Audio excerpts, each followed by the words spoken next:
Saya ucapkan selamat siang saudara sekalian. Kita bersyukur hari ini ketemu lagi dengan saya, dan kita akan belajar pengantar perjanjian lama 1. Nah, pengantar perjanjian lama ini adalah mempelajari tentang kitab perjanjian lama. Cuma memang kita tidak belajar tafsirnya, tetapi kita hanya belajar pengantarnya. Kadang orang sebut itu introduksi, bisa juga seperti itu. Mari kita akan lihat. Terkait dengan mempelajari pengantar kitab perjanjian lama, ada beberapa hal yang akan kita pelajari. Apa itu? Yang pertama kita belajar tentang Allah, lalu yang kedua itu kita belajar tentang otoritas kitab perjanjian lama. Mengapa kitab perjanjian lama itu disebut sebagai kitab yang berotoritas?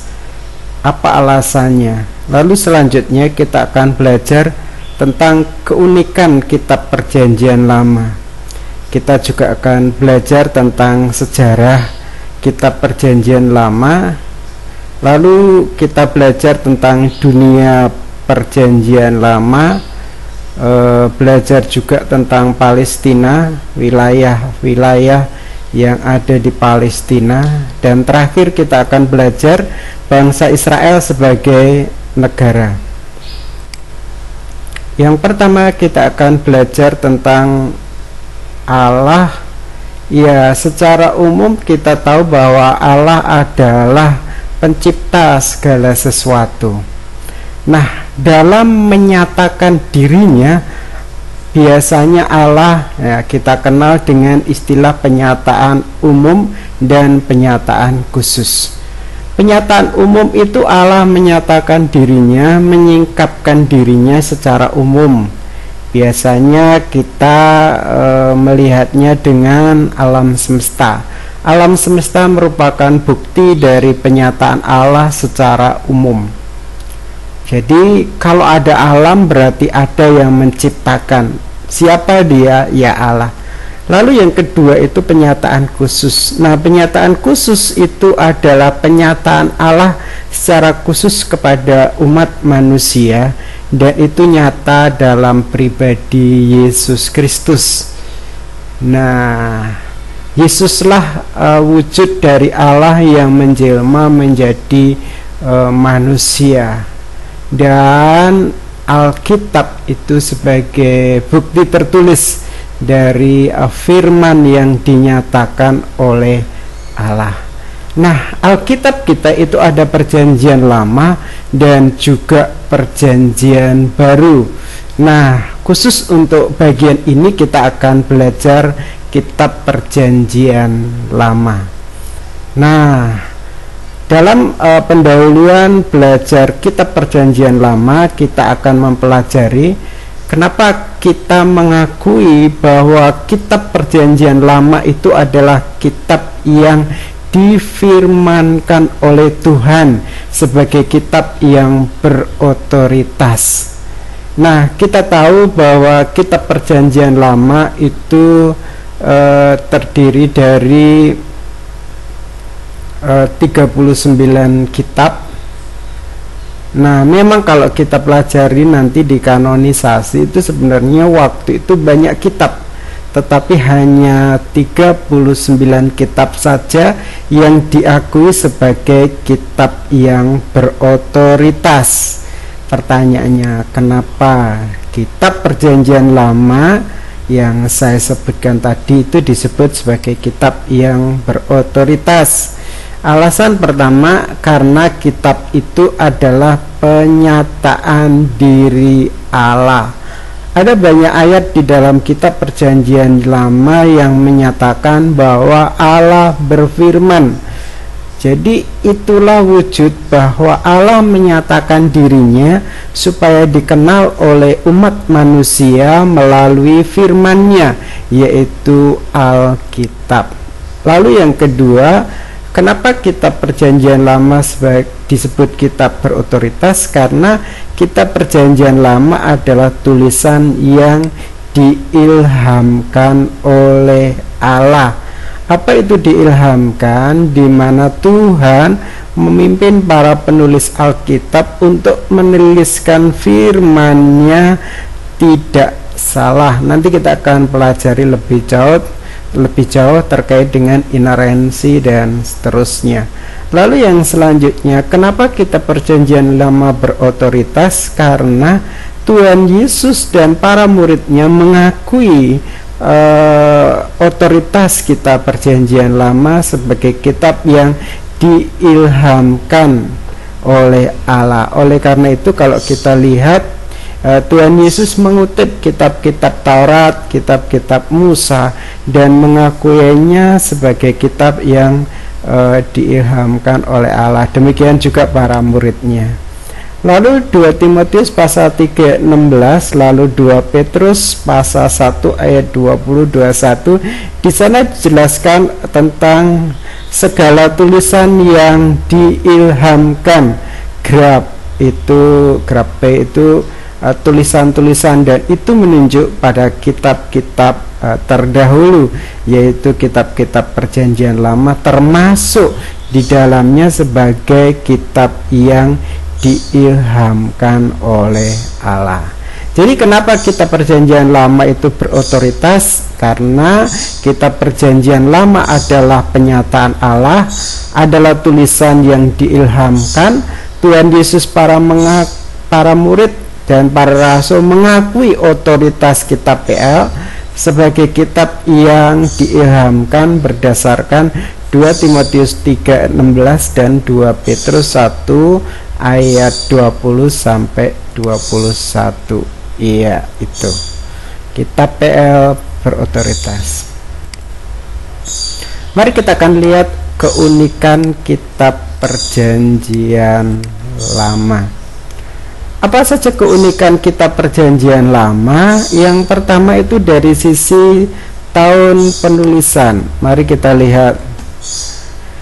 Kitab Taurat itu ditulis oleh Musa sekitar 1500 tahun sebelum Masehi. Sedangkan kitab perjanjian baru terakhir, yaitu Wahyu, ditulis 100 setelah Masehi. Sehingga kitab PLPB itu ditulis kurang lebih 1600 tahun. Dan hebatnya, walaupun ditulis dalam waktu yang lama, isi kitab perjanjian lama itu tidak ada yang bertentangan. Nanti kita akan lihat lebih jauh bagian ini dalam kanonisasi. Lalu yang kedua, untuk penulisnya. Ternyata kitab perjanjian lama itu ditulis oleh beberapa orang dengan latar belakang yang berbeda dan hidup yang berbeda. Mari kita akan lihat, misalnya kitab Taurat ditulis oleh Musa. Siapa Musa? Dia adalah seorang gembala dan akhirnya dipilih Allah untuk memimpin bangsa Israel keluar dari Mesir menuju tanah Kanaan. Bagaimana hidupnya? Ya, luar biasa. Allah memperlengkapi Musa dengan tongkat yang bisa jadi ular dan semuanya. Lalu kalau kita lihat penulis-penulis lain, misalnya kitab sejarah itu ditulis oleh Samuel. Kita tahu Samuel itu adalah seorang hakim dan juga seorang nabi. Dia itu hasil pergumulan. Kita tahu siapa Samuel. Dia anak dari Hana, bapaknya Elkana ya. Hana mandul berdoa, akhirnya Tuhan beri Samuel. Samuel kecil hidup di bait suci di bawah asuhan Imam Eli dan dipakai luar biasa. Lalu yang selanjutnya misalnya kitab syair Daud ya, dia seorang raja. Salomo dan seterusnya, Salomo raja. Ada juga misalnya Amos, itu adalah seorang petani. Ya, jadi penulisnya ini latar belakangnya berbeda-beda. Walaupun begitu, mereka mampu menuliskan kitab Perjanjian Lama tidak bertentangan satu dengan yang lain. Selanjutnya mari kita lihat untuk bahasa dan sastra. Kitab PL itu ditulis dalam bahasa Ibrani dan Aramaik. Untuk PB itu bahasa Yunani. Sastranya macam-macam, ada prosa, ada puisi, amsal, ya, model pengkhotbah, luar biasa. Mari kita akan lihat sejarah kitab Perjanjian Lama. Nah, saudara sekalian, apakah kitab Perjanjian Lama itu historis atau tidak? Nyata tidak? Apakah bangsa-bangsa yang tertulis di dalam kitab Perjanjian Lama itu ada atau tidak? Ataukah itu istilahnya itu mitos? Ya, kalau kita lihat di dalam Perjanjian Lama, jelas bahwa kitab Perjanjian Lama itu historis, itu nyata, ada sejarahnya. Lalu bangsa-bangsa yang disebutkan dalam kitab Perjanjian Lama itu memang ada. Nah, misalnya kita akan lihat cerita tentang Abraham. Itu Abraham berasal dari Ur Kasdim. Itu merupakan zaman-zaman patria, zaman-zaman awal ya. Nah, memang kalau kita lihat di dalam sejarah kerajaan umum itu ada sebuah hukum, namanya hukum Hammurabi, yang ditulis dalam sebuah apa itu bentuknya seperti ya kayak kubus ya. Nah, di situ dituliskan melingkar hukum-hukum itu. Nah, Ur Kasdim, nah itu zaman Abraham ya. Jadi kalau kita lihat sejarah Abraham itu bukan sejarah mitos, tapi memang ada. Lalu kita kenal juga setelah itu adalah kerajaan Asyur. Kita tahu bahwa kerajaan Asyur lah yang mengalahkan dan menginvasi kerajaan Israel Utara, di mana kerajaan Asyur ini mau berperang lawan Mesir melewati Israel. Nanti kita lihat petanya. Israel Utara dengan ibu kota Samaria dikalahkan oleh Asyur tahun 721 sebelum Masehi. Kerajaan Asyur dengan ibu kota Niniwe dikalahkan Babel. Nah, Asyur itu kita mengenal juga Yunus ya. Yunus diutus ke Niniwe ya. Ini oleh karena itu dalam sejarah PL, Asyur ini memang bangsa yang ada dan historis. Asyur dikalahkan oleh Babel. Nah, bangsa Babel lah yang mengalahkan kerajaan Yehuda, Israel Selatan dengan ibu kota Yerusalem, dan Yehuda dibuang ke Babel. Itu ada Daniel, Yeskiel itu dibuang ke Babel. Nah, di Babel lah orang-orang Israel itu dibuang dan mereka harus hidup menjadi sebuah bangsa yang ditawan. Babel dikalahkan oleh Media Persia. Nah, Media Persia kita mengenal cerita Esther. Esther itu zaman Media Persia. Lalu Media Persia dikalahkan oleh Yunani. Nah, nanti kita akan lihat atau saya jelaskan khusus tentang Helenisasi. Jadi kalau Yunani ini menginvasi, melakukan peperangan lalu menjajah suatu wilayah tertentu, itu biasanya mereka menjalankan ya Helenisasi, memaksa daerah jajahnya untuk memakai bahasa Yunani dan juga adat dan tradisi Yunani.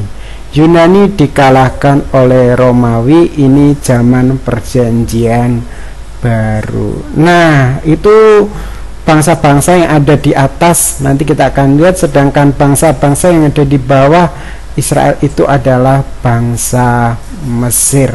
Israel sangat-sangat boleh dibilang terkait dengan Mesir, sebab bangsa Israel pernah dibuang atau mereka pergi ke Mesir, ya, zamannya Yakub dan Yusuf, ya.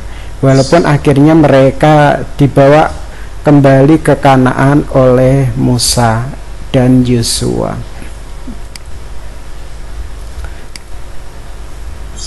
Nah, mari kita akan lihat untuk petanya. Jadi ini adalah zaman-zaman setelah Nuh, ya. Ini ada Yafet, Sem, dan Ham. Ini secara umum ada kemungkinan mereka itu secara keturunan tinggal di mana. Nah, kita mengenal juga di sini tadi Ur, ini dunia bapa leluhur. Nah, Ur Kasdim inilah boleh dibilang asal muasal dari Abraham. Jadi Abraham dari Ur nanti akan pergi ke Israel. Ya, pergilah ke negeri yang akan kutunjukkan kepadamu. Ya.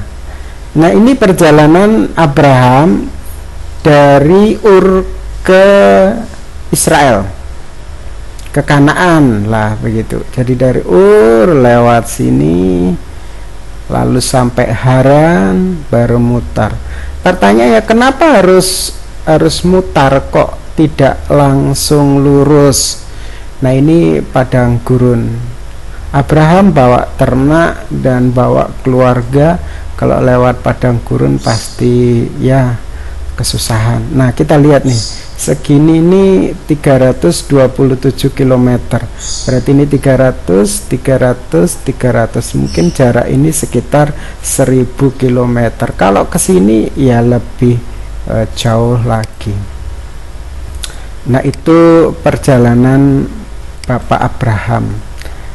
Nah, itu tadi Ur Kasdim. Nah, inilah bangsa Asyur dengan ibu kota Niniwe. Jadi waktu bangsa Asyur mau menyerang Mesir di sini pasti melewati Israel. Nah, yang diserang pertama itu adalah Samaria atau kerajaan Israel Utara. Dikalahkan lalu dibuang ke Asyur. Nah, ini ada kemungkinan tempatnya, ya, tahun 722 atau 721, ya, sekitar itu. Bagaimana dengan Babel? Asyur dikalahkan oleh Babel. Nah, ini Mesir tetap di sini dan Babel menyerang Mesir pasti lewat sini. Karena Israel Utara sudah dibuang ke Asyur, sekarang tinggal Israel Selatan atau kerajaan Yehuda dengan ibu kota Yerusalem dibuang ke Babel. Nah, ini orang pembuangan dari Yuda dalam tawanan Babel. 605 zaman Daniel, 597 dan 586. Ya, seperti itu. Nah, Babel dikalahkan oleh Persia, Media Persia. Disinilah Media Persia itu ada cukup luas, dan Media Persia dikalahkan oleh Yunani. Ya, Yunani menguasai sampai ke Mesir, ya. Nanti ada Kleopatra di sana, dan dikalahkan oleh Romawi. Romawi cukup luas. Ini daerah-daerah kekuasaan dari zaman Tuhan Yesus. Yudea di sini zaman Romawi. Mari kita akan lihat lebih jauh tentang dunia Perjanjian Lama. Untuk mempelajari kitab Perjanjian Lama, mau tidak mau kita akan belajar tentang bapa-bapa leluhur. Lalu yang kedua, kita belajar tentang bangsa Israel. Nah, cerita-cerita di dalam kitab Perjanjian Lama itu mulai kitab Kejadian sampai kitab Maleaki, itu memang cerita itu berada di, ya, kawasan Sabit Subur, kawasan Mesopotamia dan Asia Kecil, lalu bangsa Israel dan Palestina, dan di Mesir. Ya, seperti itu. Misalnya kalau kitab Kejadian, walaupun kita tidak tahu persis di mana Adam itu berada dalam konteks itu Taman Eden, tetapi kalau kita lihat cerita Abraham, nah kita ya, itu sebenarnya berasal dari kawasan Mesopotamia, lalu masuk ke Israel lewat kawasan Sabit Subur. Nanti kita lihat. Nah seperti itu. Lalu cerita-cerita Alkitab banyak di wilayah Israel dan Palestina. Lalu juga ada di Mesir, itu cerita Musa ya. Lalu PB itu banyak di Asia Kecil, misalnya cerita Paulus. Jadi kalau belajar dunia perjanjian lama, ini berbicara adalah wilayah-wilayah yang Alkitab atau cerita Alkitab itu ada dan historis ya. Itu terjadi di mana? Nah nanti kita bisa pelajari lebih jauh. Nah ini Ur yang tadi ya, bapak-bapak leluhur kita sudah lihat. Nah inilah kawasan Sabit Subur. Kenapa Abraham tidak langsung lurus pada saat dia mau pergi ke Kanaan? Ya karena di sini ini adalah padang pasir, sehingga dia lewat sini yang hijau ini namanya Sabit Subur, kayak bulan sabit ya. Lalu selanjutnya mari kita akan lihat.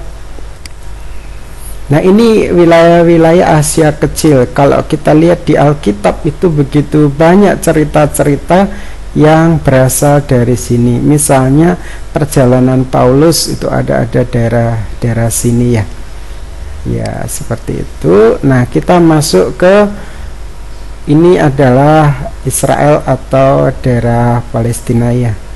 Jadi inilah 12 suku Israel.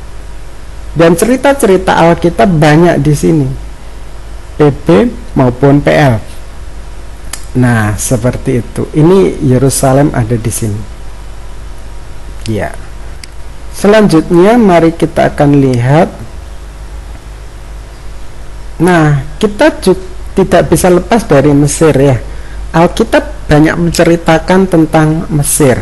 Abraham pernah pergi ke Mesir. Dan kalau kita lihat bangsa Israel pernah tinggal di Mesir, di Goshen. Walaupun akhirnya di bawah pemimpinan Musa mereka kembali. Nah ini start perjalanannya ke, nah ini Kanaan di sini. Nanti kita akan pelajari lebih jauh di kitab Keluaran ya. Ya jadi itu. Sejarah Alkitab. Ya, mari kita akan lihat ini sejarah Alkitab.